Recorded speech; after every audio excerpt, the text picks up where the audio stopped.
আমরা যখন অনলাইনে কিছু অর্ডার করে সেটা ট্র্যাকিং নম্বরটা দেখি বা দোকানে গিয়ে পছন্দের জিনিসটা ঠিকঠাক পেয়ে যায়, এই খুব সাধারণ মুহূর্তগুলোর পেছনে কিন্তু সাপ্লাই চেইন ম্যানেজমেন্টের একটা বিশাল অদৃশ্য জগৎ কাজ করে।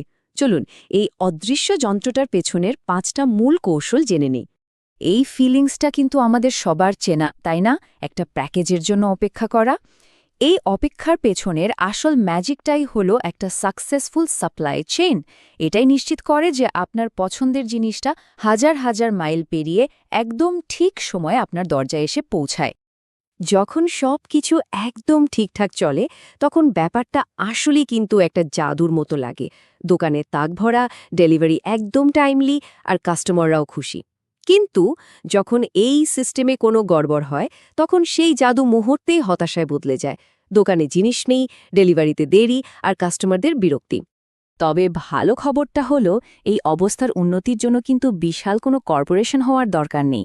মাত্র 5টা কোর স্ট্র্যাটেজি আছে, যা যে কোনো সাপ্লাই চেইনকে, সেটা ছোট ব্যবসা হোক বা বড়, আরও শক্তিশালী আর কার্যকর করে তুলতে পারে।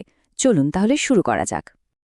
আমাদের প্রথম কৌশলটা হলো টোটাল ভিজিবিলিটি, মানে সম্পূর্ণ স্বচ্ছতা। ব্যাপারটাকে এভাবে ভাবা যেতে পারে যেন আপনি একটা পুরনো ম্যাপ ফেলে দিয়ে এখন লাইভ জিপিএস ব্যবহার করছেন।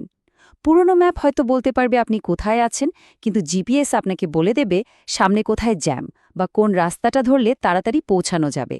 সাপ্লাই চেইনের পরিভাষায় এটাকে বলে এন্ড টু এন্ড ভিজিবিলিটি। এর মানে হলো একদম প্রথম সাপ্লায়ারের কাছ থেকে শুরু করে ফাইনাল কাস্টমারের হাতে জিনিসটা পৌঁছানো পর্যন্ত পুরো প্রসেসটার একটা পরিষ্কার আর রিয়েল টাইম ভিউ থাকা। কিন্তু এই স্বচ্ছতা কেন এত জরুরি? প্রথমত, এটা আপনাকে যে কোনো সমস্যা একদম শুরুতেই ধরতে সাহায্য করবে। আর দ্বিতীয় কারণটা হলো, কাস্টমারদের সঠিক তথ্য দিয়ে তাদের বিশ্বাস অর্জন করা যায়। আর সবশেষে, অনুমানের উপর ভরসা না করে ডেটার উপর ভিত্তি করে আরও স্মার্ট সিদ্ধান্ত নেওয়া যায়। আর ভাববেন না যে শুরু করতেই বিশাল কোনো দামি সফটওয়্যার লাগবে। একদমই না। সহজ কয়েকটা স্টেপই যথেষ্ট। প্রথমে আপনার সাপ্লাই চেইনের একটা ম্যাপ আঁকুন, এরপর আপনার পার্টনারদের সাথে কথা বলুন, যোগাযোগ বাড়ান, আর সবশেষে গুগল শিটসের মতো সিম্পল টেকনোলজি ব্যবহার করে তথ্য ট্র্যাক করুন। আচ্ছা, এবার আসা যাক আমাদের দ্বিতীয় কৌশলে, শক্তিশালী পার্টনারশিপ। আপনার সাপ্লায়ার্সদের শুধু ভেন্ডার হিসেবে না দেখে নিজের টিমেরই একজন এক্সটেনশন হিসেবে ভাবুন। এতে সম্পর্কটা শুধু লেনদেনের মধ্যে আটকে না থেকে একটা সহযোগিতার জায়গায় পৌঁছায়। একটা ভালো সম্পর্কের কিন্তু অনেক সুবিধা আছে।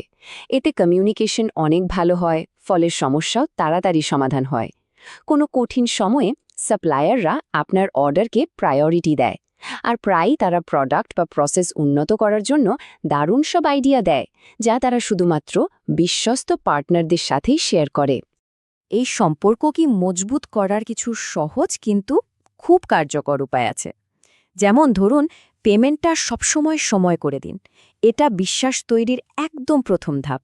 নিয়মিত যোগাযোগ রাখুন, শুধু দরকারের সময় নয়, আর দর কষাকষির সময় ফের থাকুন, যাতে দুপক্ষেরই লাভ হয়।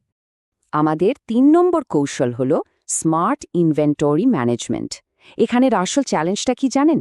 খুব বেশি স্টক আবার খুব কম স্টক, এই দুটোর মধ্যে একটা পারফেক্ট ব্যালেন্স খুঁজে বের করা। ঠিক একজন দক্ষ শেফের মতো, যার কাছে ঠিক ততটুকুই উপকরণ থাকে যতটুকু দরকার, কিচ্ছু নষ্ট হয় না। এখানে 80:20 নিয়মটা কিন্তু দারুণ কাজে দেয়। বেশিরভাগ ক্ষেত্রেই দেখা যায় আপনার বিক্রির প্রায় 80% আসে মাত্র 20% প্রোডাক্ট থেকে। এই 20% প্রোডাক্টকে খুঁজে বের করা আর সেগুলোর স্টক ঠিকঠাক রাখাটাই সবচেয়ে জরুরি, কারণ ওরাই কিন্তু আপনার ব্যবসার আসল ইঞ্জিন। ইনভেন্টরি ম্যানেজ করার জন্য আরেকটা খুব কাজের পদ্ধতি হল ABC অ্যানালাইসিস। এই ক্যাটাগরির প্রোডাক্টগুলো হলো সবচেয়ে দামি আর গুরুত্বপূর্ণ, তাই এগুলোর ওপর কড়া নজর রাখতে হবে। বি ক্যাটাগরির ওপর মাঝারি নিয়ন্ত্রণ, আর সি ক্যাটাগরির কম দামি জিনিসগুলোর ওপর একটু ঢিলেঢালা নিয়ন্ত্রণ রাখলেই চলে। ওকে, আমাদের 4 নম্বর কৌশলটা হল সিম্পল টেকনোলজির ব্যবহার। সাপ্লাই চেইন টেকনোলজি মানেই কিন্তু রোবট বা ড্রোন নয়।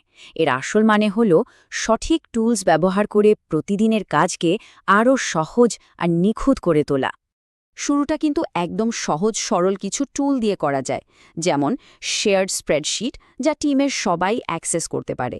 আর একটু এগিয়ে ট্রেলো বা আসানার মতো প্রজেক্ট ম্যানেজমেন্ট টুল ব্যবহার করা যেতে পারে অর্ডার ট্র্যাক করার জন্য। আর তারপর সাধারণ ইনভেন্টরি অ্যাপস, যা আপনাকে স্টক লেভেল কমে গেলে অ্যালার্ট দেবে।